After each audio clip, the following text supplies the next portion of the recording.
The winter of 1402 descended upon the kingdom of England with a silence that felt almost sacred, as though the heavens themselves had chosen to bury the sins of men beneath a mantle of pristine white.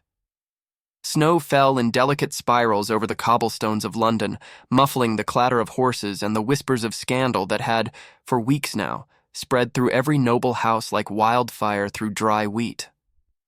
Lady Eleanor Ashworth stood at the frost-covered window of her chambers, her breath forming ephemeral clouds upon the glass. Beyond the frozen pane, the world continued its indifferent turning. Merchants called out their wares, children laughed as they threw snowballs, and somewhere in the distance church bells tolled the hour of vespers. But for Eleanor, time had ceased to move forward 3 weeks prior, on the night her husband, the Earl of Ashworth, had drawn his last breath and left her with nothing but accusations and a name dragged through the mud of courtly gossip.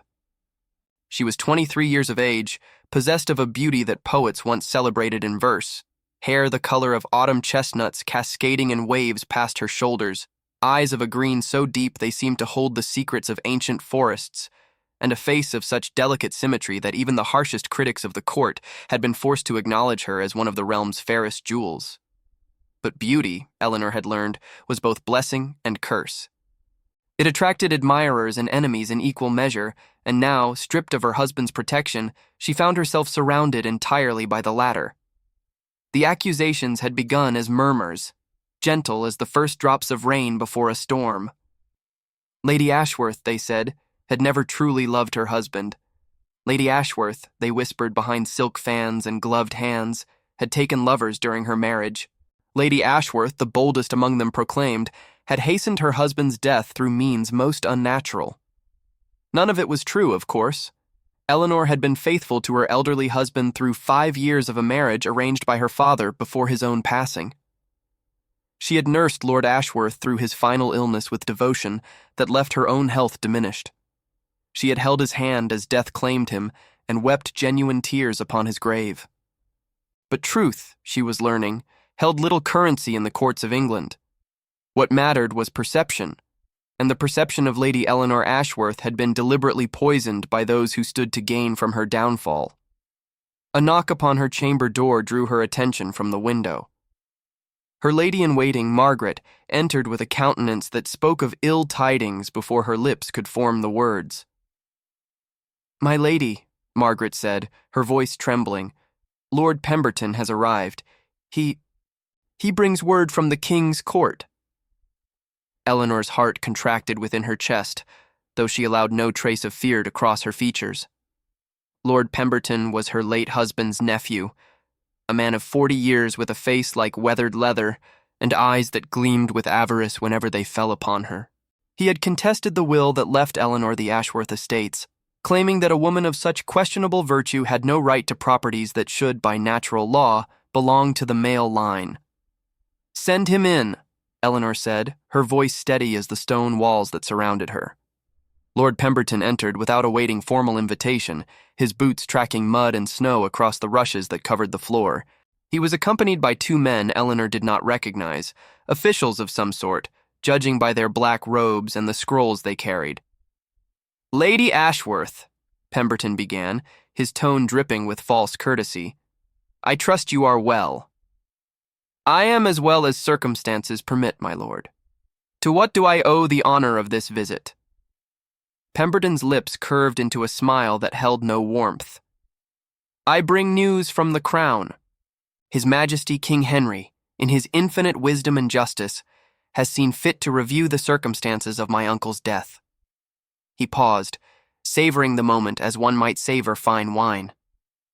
"Given the accusations that have come to light, the king has decreed that you are to be removed from Ashworth Manor pending investigation. All properties and holdings are to be placed under my stewardship until such time as your innocence or guilt can be determined." The words struck Eleanor like physical blows, though she refused to stagger. "On what grounds?" she demanded. "I have committed no crime. My husband died of the wasting sickness that had plagued him for years. The physicians themselves—" "The physicians," Pemberton interrupted, "have been persuaded to reconsider their initial assessments. It seems certain irregularities in my uncle's final days have come to their attention. Eleanor understood then the full scope of what she faced. Pemberton had not merely contested a will, he had orchestrated a campaign to destroy her utterly. The physicians had been bribed or threatened. The rumors had been planted with deliberate precision. And now, with the Crown's authority behind him, he would strip her of everything: her home, her fortune, her reputation, and quite possibly her freedom or her life. "You have until dawn tomorrow to vacate the premises," Pemberton continued, producing a sealed document from within his cloak. "The King's seal, should you doubt my authority." He dropped the document onto a nearby table with casual contempt. "I suggest you make arrangements for your departure.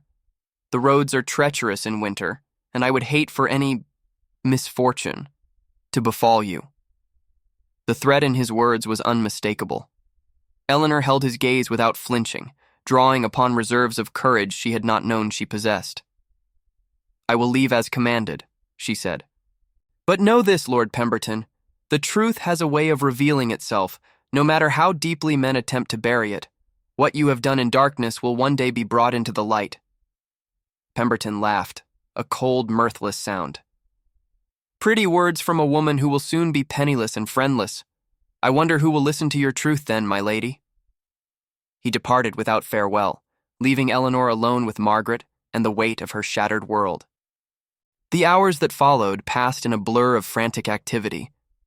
Margaret helped Eleanor pack what meager belongings she could carry: a few gowns, her mother's jewelry, hidden from Pemberton's grasping hands, a small purse of coins that would sustain her for perhaps a month if spent carefully.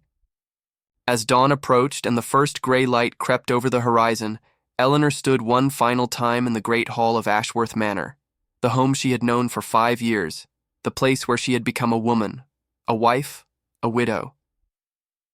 "Where will we go, my lady?" Margaret asked, her eyes red from weeping. Eleanor considered the question. She had no family left to shelter her. Her parents were dead, her only brother lost at sea 3 years past. Her friends at court had abandoned her the moment the accusations began, unwilling to risk their own reputations by association. She was, in every meaningful sense, alone in the world. But then a memory surfaced, a conversation from months ago when her husband had still lived.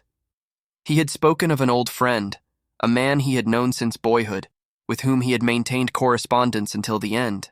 "If ever you find yourself in need," Lord Ashworth had said, his voice weakened by illness but his eyes still kind, "seek out the Duke of Ravenswood.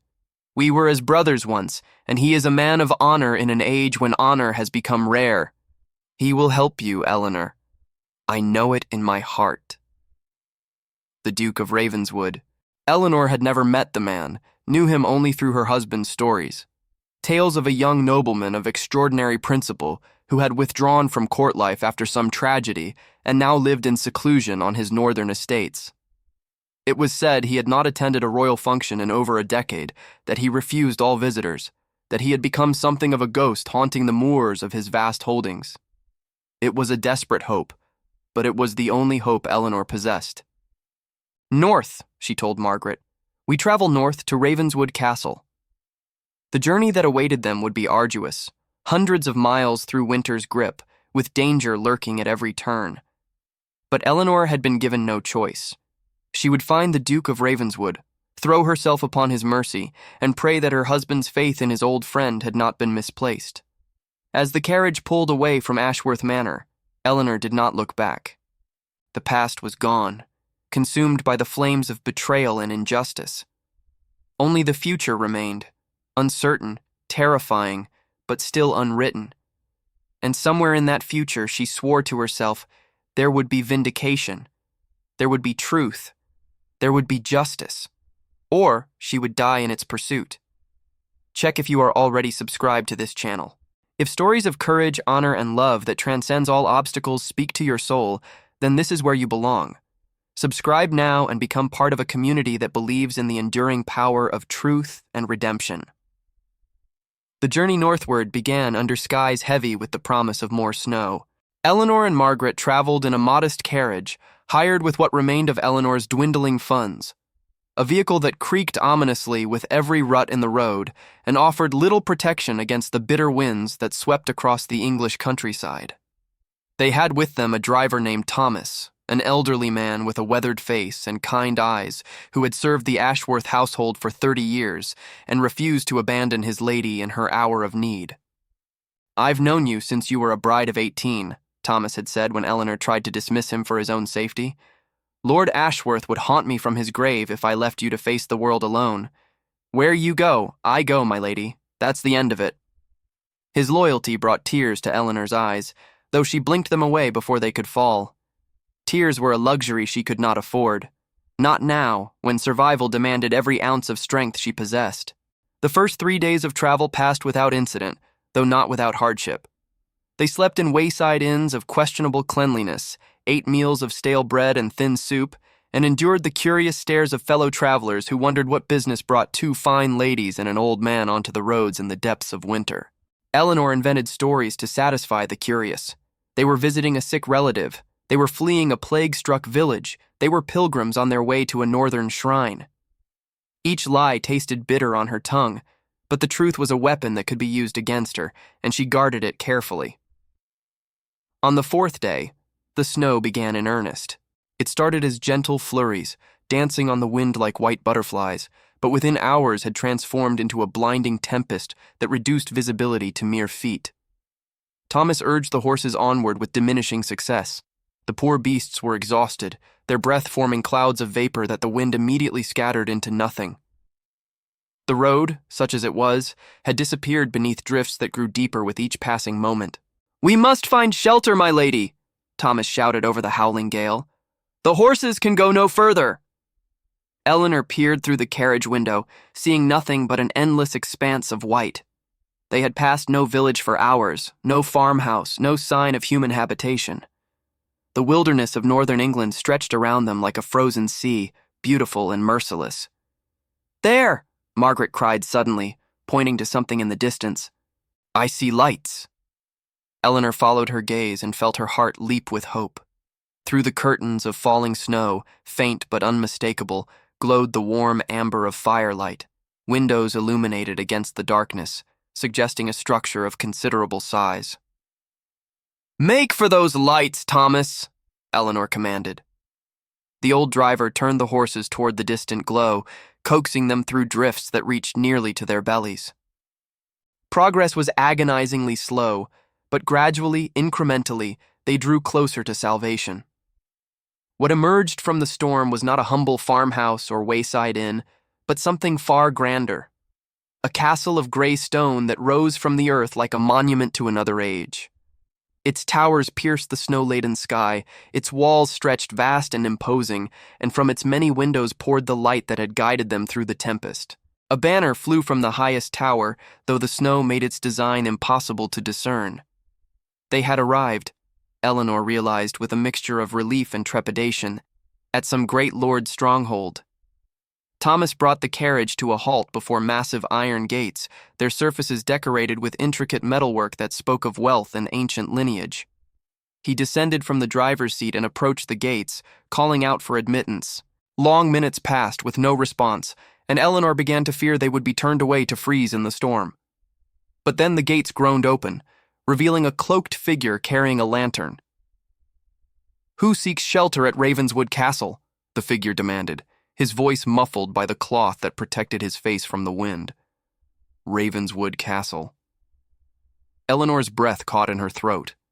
By chance or providence, the storm had delivered them to the very destination they sought. "I am Lady Eleanor Ashworth," she called out, stepping down from the carriage despite Margaret's protests. The wind tore at her cloak and drove ice crystals into her face, but she stood firm. "I come seeking the Duke of Ravenswood, bearing the memory of his old friend, my late husband, Lord Geoffrey Ashworth." The cloaked figure stared at her for a long moment, his eyes the only part of his face visible above his protective wrappings. Something flickered in those eyes, surprise, perhaps, or recognition of the name she had invoked. "Wait here," he said finally, and disappeared into the storm. The minutes that followed were among the longest of Eleanor's life. She stood in the falling snow, her fingers growing numb within her gloves, her teeth chattering despite her best efforts to control them. Margaret and Thomas huddled beside her, their faces drawn with cold and exhaustion. Just when Eleanor had begun to lose hope, the gates opened wide, and a procession of servants emerged carrying torches that guttered wildly in the wind. "Lady Ashworth," called a voice from among them, a woman's voice, warm with concern. "Please come inside quickly. His Grace has ordered that you be received and given every comfort." Eleanor nearly wept with relief as she was ushered through the gates and into the courtyard of Ravenswood Castle. The servants moved with efficient purpose, leading the horses to shelter, carrying the travelers' meager belongings, guiding the frozen party toward the massive doors of the main hall.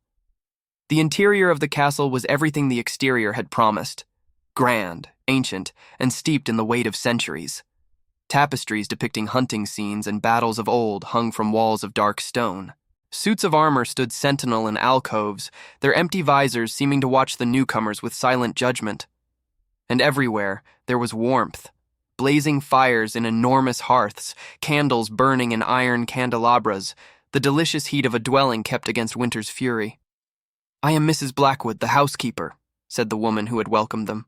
She was perhaps 50 years of age, with silver-streaked hair pulled back severely from a face that, while stern, held kindness in its lines. "His Grace has instructed me to see to your comfort. Rooms have been prepared, and a meal will be served once you have had opportunity to warm yourselves and change from those wet garments." "His Grace is most generous," Eleanor managed through lips still stiff with cold. "I would be grateful for the chance to thank him personally." Something flickered across Mrs. Blackwood's face. Hesitation, perhaps, or warning. "His Grace does not receive visitors, my lady. It has been his custom for many years to remain apart.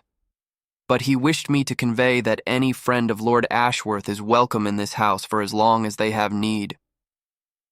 Eleanor wanted to press further, but exhaustion and cold had stolen her strength. She allowed herself to be led to a chamber that was both comfortable and elegant, with a fire already burning in the hearth and fresh linens on the bed.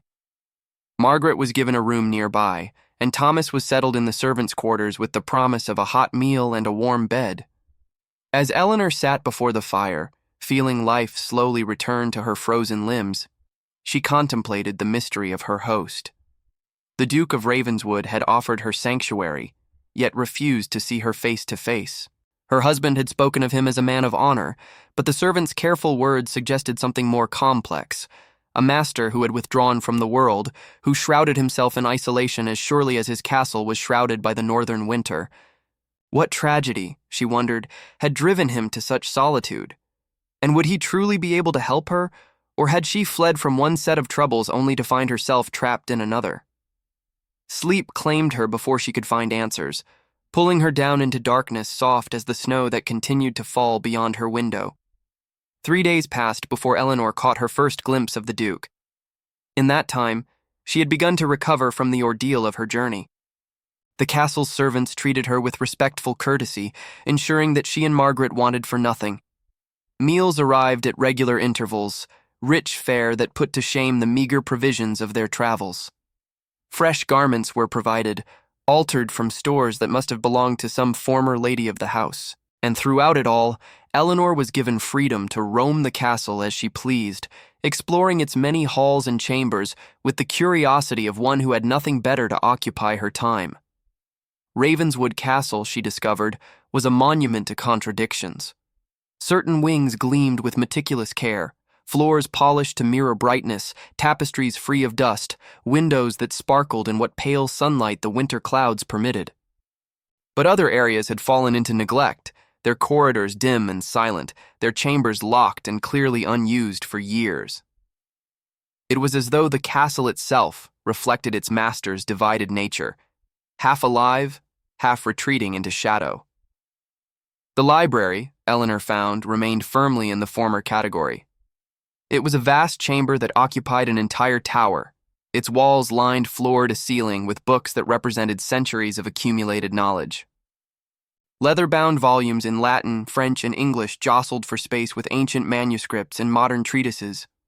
Here, clearly, was a room that saw regular use, Comfortable chairs positioned near the hearth, candles burned down to stubs in their holders, and most tellingly, a book left open on a reading stand as though its owner had only recently stepped away. It was in the library, on the evening of her third day at Ravenswood, that Eleanor finally encountered the Duke. She had settled into one of the comfortable chairs near the fire, a volume of poetry open in her lap, when she became aware of a presence in the doorway. Looking up, she found herself meeting the gaze of a man who seemed carved from the same gray stone as his castle. He was tall, unusually so, with broad shoulders that spoke of a warrior's training and a face that might have been handsome were it not set in lines of such stern severity. His hair was dark, touched with silver at the temples, though he could not have been more than 35 years of age. But it was his eyes that arrested her attention, eyes of a gray so pale they seemed almost colorless, holding within their depths a sorrow so profound it stole her breath. "Lady Ashworth," he said, his voice deep and resonant, "forgive my intrusion. I was not informed the library was occupied." Eleanor rose quickly, the book tumbling from her lap. "Your Grace, please. This is your home. I am the intruder here." She curtsied deeply. "I have wished to thank you for your hospitality. Your kindness has saved my life." The Duke remained in the doorway, as though crossing the threshold would commit him to a conversation he wished to avoid. "No thanks are necessary. Geoffrey Ashworth was the truest friend I ever knew. His widow will always find sanctuary within these walls. You knew my husband well, then?" Something softened almost imperceptibly in those gray eyes. "We were raised together, he and I. Our fathers were allies in the wars of the old king, and we spent our boyhood summers hunting these moors as brothers might." A pause. "I was grieved to learn of his passing. He was a good man." "He was," Eleanor agreed, feeling tears prick at her eyes. "And he spoke of you often, Your Grace. He said that if ever I found myself in need, I should seek you out. He believed you to be a man of honor." The Duke's expression flickered. Pain, perhaps, or something darker. "Geoffrey always thought better of me than I deserved." He seemed about to say more, then checked himself. "You are welcome to remain at Ravenswood for as long as you require. Mrs. Blackwood will see to your needs. I keep irregular hours and am poor company. But please, consider this castle your home." He turned to leave, and Eleanor knew with sudden certainty that if she let him go now, she might not have another opportunity to speak with him. "Your Grace," she called out, "I must tell you, I did not come here merely seeking shelter from the storm." The Duke paused but did not turn. "I came seeking justice," Eleanor continued, her voice strengthening with conviction. "My husband's nephew has accused me of crimes I did not commit. He has stolen my home, destroyed my reputation, and now seeks to destroy my life. I have no one to turn to, no ally in all the world. Geoffrey believed you could help me. I pray he was not mistaken." Slowly, the Duke turned to face her. For a long moment, he studied her with those pale, sorrowful eyes, and Eleanor felt as though her very soul were being weighed and measured. "What exactly do you ask of me, Lady Ashworth?" "Only the chance to prove my innocence. A place from which to fight. And perhaps—" She hesitated, then pressed forward. "Perhaps the counsel of a man whom my husband trusted above all others." The silence stretched between them, heavy with import. Then, almost imperceptibly, the Duke nodded. "Very well. Tomorrow evening, you will dine with me, and you will tell me everything, every detail of what has befallen you. I make no promises, Lady Ashworth, but I will hear your story. That is all I ask, Your Grace." The Duke inclined his head in acknowledgement, then departed without another word, leaving Eleanor alone with the fire and a heart that, for the first time in weeks, dared to hope. The following evening, Eleanor was escorted to a private dining chamber she had not previously discovered. Unlike the grand hall with its cavernous emptiness, this room was intimate. A table set for two before a roaring fire, candles casting warm light upon walls hung with portraits of Ravenswood ancestors. The Duke awaited her, standing near the window where winter darkness pressed against the glass. He had changed from his earlier attire into garments of deep burgundy that softened his severity somewhat, though his expression remained guarded. "Lady Ashworth," he said, gesturing to a chair, "please be seated." The meal that followed was simple but excellently prepared: roasted venison, fresh bread, winter vegetables preserved with care. They ate in near silence at first, the only sounds the crackle of flames and the distant howl of wind beyond the castle walls. But as the servants cleared the dishes and departed, leaving them alone with wine and firelight, the Duke spoke. "Now," he said, "tell me your story. All of it." And Eleanor did. She told him of her marriage to Geoffrey, arranged by her father but grown into genuine affection. She told him of Geoffrey's illness, the wasting sickness that had slowly stolen his strength over 2 years.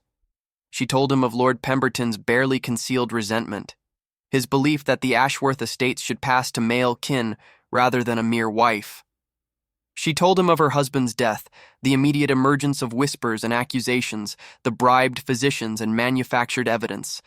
And finally, she told him of her expulsion from her home, her desperate flight northward, and her arrival at his gates.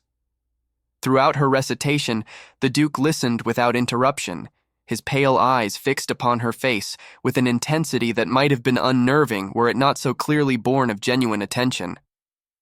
When she finished, silence fell once more. "Pemberton," the Duke said finally, the name carrying weight of contempt. "I know of him, a man of small mind and large appetites who has spent his life grasping for what others have earned." He paused. "What you describe is not merely greed, Lady Ashworth. It is a coordinated campaign of destruction. Such campaigns require resources, money to bribe witnesses, influence to sway officials, patience to orchestrate the proper sequence of events." "I have thought the same," Eleanor admitted, "but I cannot fathom who might be behind it. Pemberton is ambitious, yes, but he lacks the cunning for such machinations. Which means he has allies, powerful ones." The Duke rose from his chair and moved to stand before the fire, his tall frame casting long shadows across the floor. "I withdrew from court life many years ago, Lady Ashworth. I have no influence there, no friends among those who whisper in the king's ear. I am not certain what assistance I can offer you." "But you believe me?" Eleanor asked, the question emerging before she could stop it. "You believe in my innocence?" The Duke turned to face her, and for the first time, something that might have been warmth flickered in those gray depths. "Geoffrey Ashworth was the finest judge of character I ever knew. He married you, he loved you, and he trusted you enough to send you to me in your hour of need. That is evidence enough for me." He paused. "Yes, Lady Ashworth, I believe you." The words, simple as they were, broke something within Eleanor, some dam of grief and fear she had been holding in place through will alone. Tears spilled down her cheeks, silent and unstoppable, and she found herself unable to speak. The Duke did not move to comfort her, but neither did he look away. He simply waited, allowing her the dignity of her tears, until at last she had composed herself. "Forgive me," she whispered. "There is nothing to forgive. You have endured much, and you have endured it with remarkable courage." The Duke returned to his seat, his expression thoughtful. "I may not have influence at court, but I am not without resources. I have friends, merchants, scholars, men who move through the world gathering information as others gather gold. Let me make inquiries. Let me discover who truly stands behind Pemberton's scheming. And then we shall see what justice can be achieved." "You would do this for me? A woman you have known but 3 days?" "I would do this," the Duke said quietly, "for Geoffrey. And because—" He stopped, seeming to wrestle with himself. "Because I have spent too many years hiding from the world, Lady Ashworth. Perhaps it is time I remembered what it means to fight for something worth fighting for." As winter deepened its grip upon the northern lands, Eleanor found herself settling into an unexpected rhythm at Ravenswood Castle. She took her meals with the Duke more often than not, Conversations that began with strategy and investigation, but gradually expanded to encompass philosophy, literature, history, and the quiet sharing of memories. She learned that his name was Alexander, that he had inherited the dukedom at 20 after his father's death in a border skirmish, and that the tragedy which had driven him to seclusion was the loss of his young wife and infant son to fever 7 years past. "I could not save them," he told her one evening, his voice stripped of its usual reserve. "I sat beside their beds and watched them slip away, and all my power, all my wealth, all my title, none of it meant anything. I could not save them." Eleanor listened without offering empty platitudes. She understood grief too intimately to insult it with easy comfort. "After they were gone," Alexander continued, "I could not bear the world any more. Every face at court reminded me of what I had lost. Every celebration felt like mockery. So I came here, to the edge of the kingdom, and I built walls around myself as surely as the stone walls around this castle. And yet," Eleanor said gently, "you opened your gates to me." Alexander looked at her, truly looked, as though seeing her for the first time. "Yes," he said simply, "I did." Something passed between them in that moment, an understanding too fragile to name, too profound to ignore.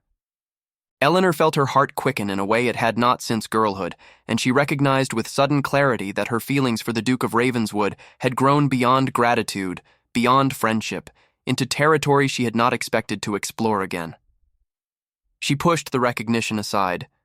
There were more pressing matters to address, and she had no reason to believe Alexander saw her as anything more than a guest in need of assistance. But the seeds had been planted, and they would not remain dormant forever. Spring arrived late to the northern moors, but when it came, it brought with it news that changed everything. Alexander's network of informants had been working throughout the winter, tracing the threads of conspiracy that bound Lord Pemberton to his shadowy allies. Now, as snow gave way to rain, and the first brave flowers pushed through the thawing earth, those threads finally led to their source. "It is Lord Blackwood," Alexander announced one afternoon, entering the library where Eleanor sat reading. His face was grim but animated, the expression of a man who has finally identified his enemy. "Edmund Blackwood, Earl of Westmere. He is the one behind Pemberton's schemes." Eleanor frowned, searching her memory. "I know that name. He was a suitor of mine, before my father arranged my marriage to Geoffrey." "More than a suitor," Alexander said, settling into the chair across from her. "According to my sources, Blackwood was obsessed with you. He believed you were promised to him, that your father betrayed a gentleman's agreement when he accepted Geoffrey's offer instead. When you married another man, something in Blackwood broke." The revelation sent ice through Eleanor's veins. She remembered Edmund Blackwood now, a handsome man with charming manners and cold eyes, who had courted her with poetry and gifts and barely concealed possessiveness. She had been relieved when her father chose Geoffrey instead, though she had never spoken of her discomfort to anyone. "For years," Alexander continued, "Blackwood has nursed his grievance. He married another woman, for her fortune by all accounts. But he never forgot you. When Geoffrey fell ill, Blackwood saw his opportunity. He cultivated Pemberton's resentment, funded his schemes, and helped orchestrate the campaign to destroy you." "But why?" Eleanor asked, her voice barely above a whisper. "What does he hope to gain?" Alexander's expression darkened. "You, Lady Ashworth. Blackwood's wife died last year, and he is free to pursue what he has wanted all along. His plan was never simply to ruin you. It was to reduce you to such desperate circumstances that you would have no choice but to accept his protection, his proposal, his ownership." The word hung in the air between them, ugly and true. "He wanted to break me," Eleanor realized, "strip away everything I had until I was forced to crawl to him for salvation." "Yes, but he did not anticipate that you would find sanctuary elsewhere." Alexander's eyes met hers, and in them burned a fire she had not seen before. "He did not anticipate me." "We must expose him," Eleanor declared, pacing before the fire with an energy born of righteous anger. We must bring his schemes into the light. We shall, Alexander agreed, but carefully. Blackwood is powerful, more powerful than Pemberton ever dreamed of being. He has allies at court, influence with the church, and wealth enough to buy armies. If we move against him without sufficient proof, he will destroy us both. Then what do you propose? Alexander rose and moved to a desk where maps and documents had accumulated over weeks of investigation. Blackwood's strength is also his weakness. He has been so confident in his schemes that he has grown careless. There are documents, letters he exchanged with Pemberton, records of bribes paid to physicians and officials, hidden in his estate at Westmere. If we could obtain them, we would have proof enough to bring before the king himself. You speak of theft, Eleanor said, of trespassing upon a lord's lands and taking his private correspondence. I speak of justice. Alexander turned to face her, his expression resolute. The same justice that was denied you when Pemberton stole your home. The same justice that was denied Geoffrey when his memory was used to persecute his widow. He paused. I will not pretend this path is without risk, but it is the only path I can see. Eleanor considered his words, weighing risk against reward, fear against determination. Then she nodded. How do we proceed? Alexander's lips curved into something that was almost a smile, the first she had ever seen from him. We proceed, he said, together. The plan they devised was bold but simple. Alexander would travel to Westmere under pretense of attending a tournament, a rare emergence from seclusion that would attract much attention and provide ample distraction. While Blackwood played host to the Duke of Ravenswood, Eleanor, disguised as a servant, would infiltrate the manor and locate the incriminating documents. It is too dangerous, Alexander protested when Eleanor insisted on accompanying him. If you are discovered. If I am discovered, Eleanor interrupted, I will face the consequences of my own choices. This is my fight, Your Grace. I will not hide behind your walls while you risk yourself on my behalf. They argued for hours, but in the end, Eleanor's determination proved stronger than Alexander's caution. They would go together. The journey southward took 2 weeks, through lands still recovering from winter's grip, past villages and towns where life continued its eternal rhythms of planting and building and surviving. Eleanor found herself treasuring every moment of the journey, despite its dangers. Traveling with Alexander, talking with him through long hours on the road, watching the way his reserve slowly thawed in her presence. These things had become precious to her, more precious than she dared admit. For his part, Alexander seemed equally affected. His eyes followed her when he thought she wasn't looking. His hand lingered when helping her from the carriage. And once, when she stumbled on rough ground, he caught her with an embrace that lasted a heartbeat longer than necessity required. Neither spoke of what was growing between them. There would be time for such conversations later, if later came at all. Westmere Castle rose from the surrounding countryside like a monument to ambition. Newer than Ravenswood, more ostentatious, its towers adorned with gilt, and its walls hung with banners proclaiming Blackwood's lineage and achievements. A tournament had indeed been organized, and the grounds swarmed with knights, nobles, merchants, and commoners come to witness the spectacle. Alexander was received with great ceremony, his unexpected appearance causing a stir among the assembled nobility. Lord Blackwood himself came to greet him, all smiles and courtesy, though Eleanor, watching from the crowd of servants, saw the calculation behind those charming eyes. Your Grace, Blackwood exclaimed, clasping Alexander's hand. What an honor! We had heard you had forsaken the company of men entirely. What brings you back to civilization? Perhaps I tired of my own company, Alexander replied smoothly. And I have always enjoyed a good tournament. Eleanor slipped away while the men exchanged pleasantries, her heart pounding beneath the rough wool of her servant's disguise. She had memorized the layout of the castle from maps Alexander had obtained, and she made her way through corridors and staircases with purpose that she hoped appeared merely efficient. Blackwood's study was on the 3rd floor, behind a door that proved distressingly easy to open. Either Blackwood was confident no one would dare enter his private chambers, or he had set a trap. Eleanor chose to believe the former. The study was richly appointed. Fine furniture, expensive tapestries, a desk cluttered with correspondence. She began to search, her fingers trembling as she rifled through documents that detailed Blackwood's business dealings, his social connections, his petty vendettas, and grand ambitions. And then she found them, a bundle of letters bound with black ribbon hidden in a false-bottomed drawer.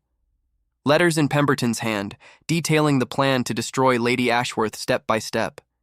And letters in Blackwood's hand, responding with instructions and promises of reward. Eleanor's hand shook as she tucked the bundle into her bodice. Proof. She finally had proof. She was halfway to the door when it opened. Lord Blackwood stood in the doorway, his charming facade stripped away to reveal the cold predator beneath. "Lady Ashworth," he said, his voice soft with menace. "I wondered when you would show yourself.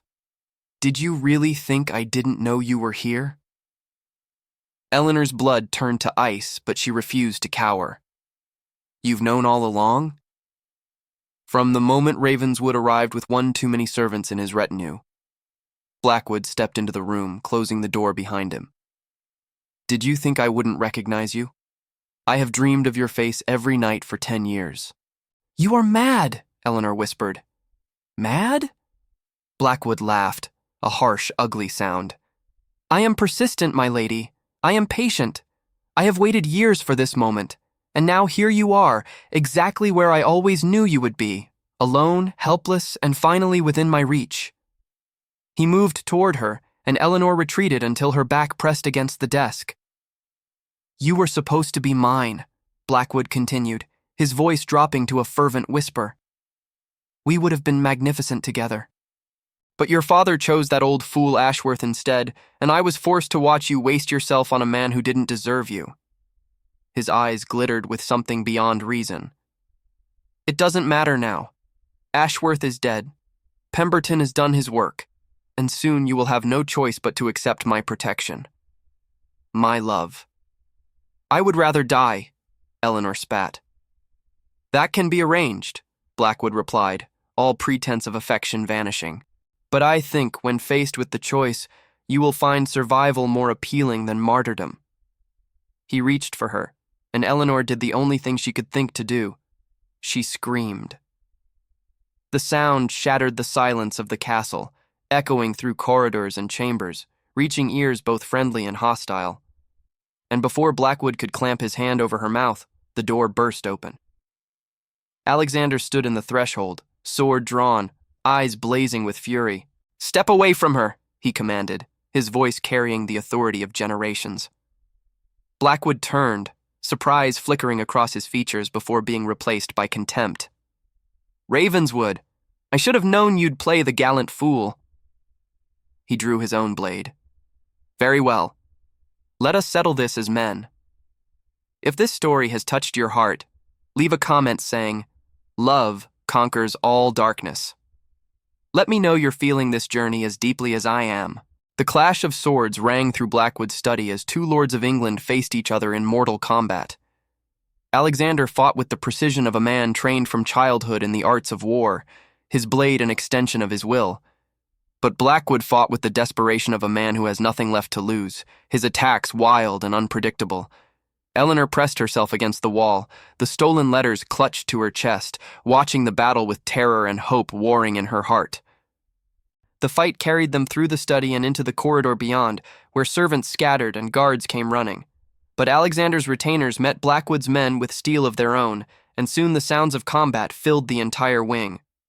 "You should have stayed in your northern wasteland," Blackwood snarled, pressing Alexander against a wall. "What is this woman to you? A friend's widow? Worth dying for?"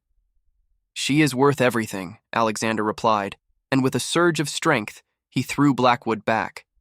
"And you are worth nothing." The final blow came swift and clean. Alexander's blade found its mark, and Lord Blackwood, Earl of Westmere, fell to the floor with an expression of utter disbelief frozen on his features. Silence descended upon the corridor. Alexander lowered his sword, chest heaving, and turned to Eleanor. "Are you harmed?" "No," she managed. her voice trembling. "I have the letters. I have proof of everything." Alexander crossed to her in 3 strides, and without word or warning, pulled her into his arms. Eleanor clung to him, feeling his heart pound against her cheek, breathing in his scent of steel and sweat and something uniquely his. "I thought I had lost you," he whispered into her hair. "When I heard you scream, I thought—" "You saved me," Eleanor said. "As you have saved me from the moment I arrived at your gates." Alexander pulled back just enough to look into her eyes. "Eleanor," he said, using her given name for the first time, "there is something I must tell you, something I should have said weeks ago." "Then say it." "I love you." The words emerged raw and unpolished, stripped of courtly grace.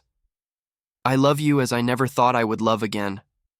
I love your courage, your spirit, your refusal to surrender even when the world conspired against you.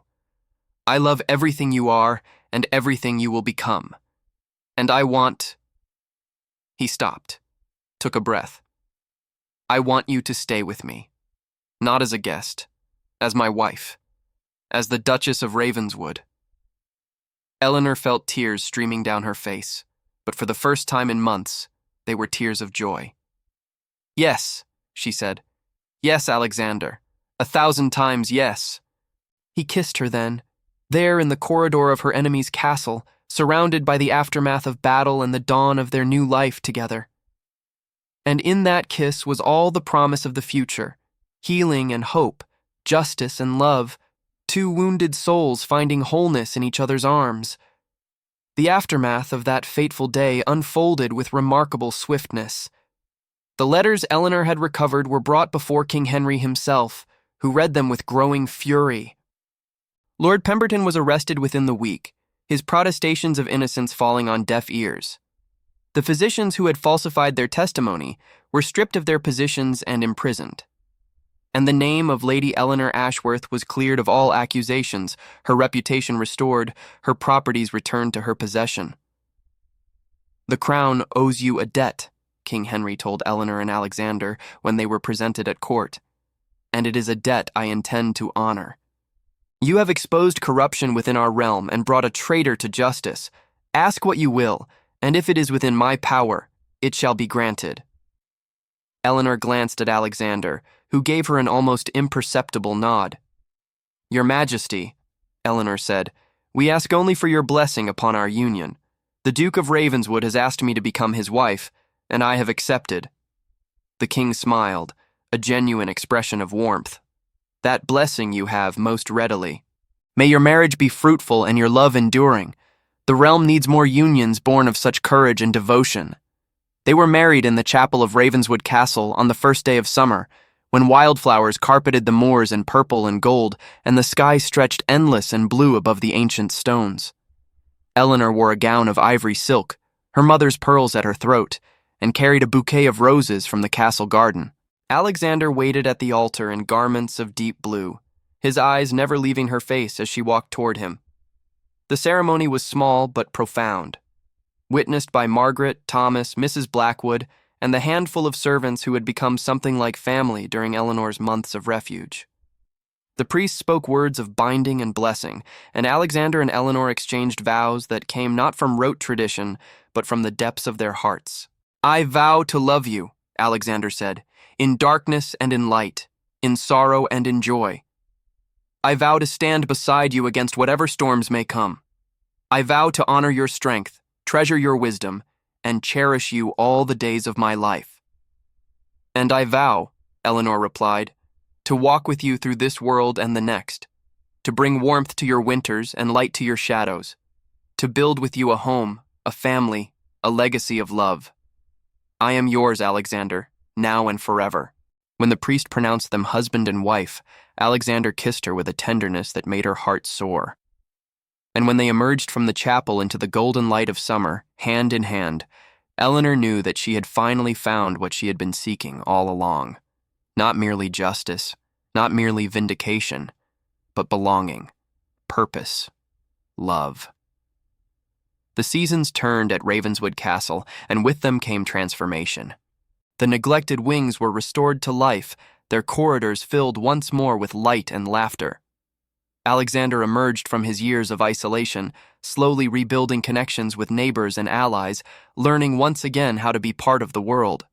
And Eleanor brought warmth to every corner of the ancient fortress, her presence like spring after a long winter.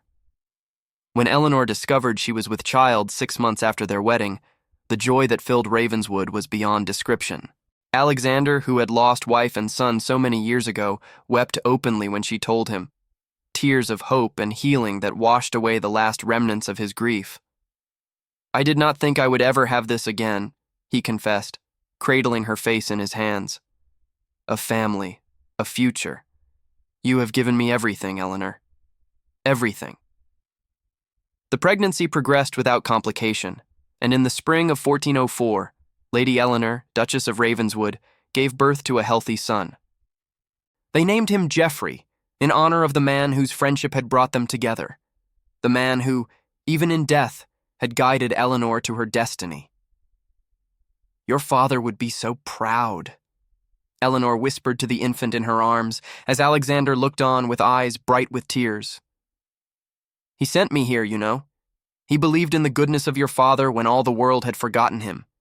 And because of that belief, you exist." Years passed, each one building upon the last like stones in a cathedral. Geoffrey grew from infant to boy to young man, inheriting his mother's courage and his father's integrity. 2 more children followed, a daughter named Catherine after Alexander's mother, and a son named Robert after Eleanor's long-lost brother. Ravenswood Castle became known throughout England not as a place of seclusion and sorrow, but as a beacon of justice and hospitality. Those who found themselves wrongly accused, those who faced persecution by powerful enemies, those who needed sanctuary from the cruelties of the world, all knew that the Duke and Duchess of Ravenswood would offer them shelter and aid. "We build what we wished we had found," Eleanor explained to her children when they asked why strangers were always coming to their home. "When I was lost and desperate, your father opened his gates to me. Now we open our gates to others. That is what it means to have power, not to hoard it, but to share it with those in need." Alexander, watching his wife speak these words, felt his heart swell with a love that had only deepened over the years. The solitary, grieving man he had been before Eleanor's arrival seemed like a distant stranger now. She had not merely saved him, she had remade him. And he thanked God every day for the storm that had driven her to his gates. On a summer evening, 20 years after their first meeting, Eleanor and Alexander sat together on the castle balcony, watching the sun set over the moors in a blaze of gold and crimson. Their children were grown now. Geoffrey preparing to take on his father's responsibilities, Catherine married to a kind earl from the south, Robert studying at Oxford with dreams of becoming a scholar. "Do you ever think about it?" Eleanor asked, her hand finding Alexander's, as it always did, about how different our lives might have been if that storm hadn't come, if I had taken shelter somewhere else. Alexander considered the question. "I think about it sometimes," he admitted, "but not with regret or what if. I think about it with gratitude. Whatever forces guided you to me that night, fate, providence, Geoffrey's spirit looking out for you, I thank them every day." Eleanor leaned her head against his shoulder. "I was so afraid when I arrived. So certain that I had lost everything. I never imagined that I was actually finding everything I had ever needed." "That's the strange thing about darkness," Alexander said softly. "Sometimes it's the path that leads us to light." They sat in comfortable silence, watching the first stars emerge in the darkening sky. The castle behind them hummed with life, servants preparing the evening meal, grandchildren, Catherine's 2 sons visiting for the summer, laughing somewhere in the gardens, the ancient stones standing sentinel as they had for centuries. "I love you," Eleanor said, the words as fresh and true as they had been on their wedding day. "And I love you," Alexander replied, "in this life and whatever comes after. Always." As Eleanor grew older, she took to writing down the story of her life, not for publication or fame, but for her descendants, so they would know the truth of where they came from. "Your great-grandmother," she wrote in the final pages, was accused of crimes she did not commit. She was stripped of her home, her reputation, her place in the world. She fled through winter storms with nothing but the clothes on her back and a desperate hope in her heart. But she did not despair. She did not surrender. She held fast to the truth even when the world refused to believe her. And in the end, she found not only vindication, but love. A love stronger than scandal, deeper than suffering, more enduring than stone. Remember this, my children, and my children's children. The world will try to break you. It will throw accusations and obstacles in your path. It will tell you that you are worthless, hopeless, defeated. Do not believe it. Your truth is your virtue. Hold to it, and you will find your way home. Eleanor passed from this world on a gentle autumn evening in her 72nd year, surrounded by her children, grandchildren, and the husband who had loved her for half a century. Her death was peaceful, a quiet slipping away, like a leaf released from its branch to float gently to earth.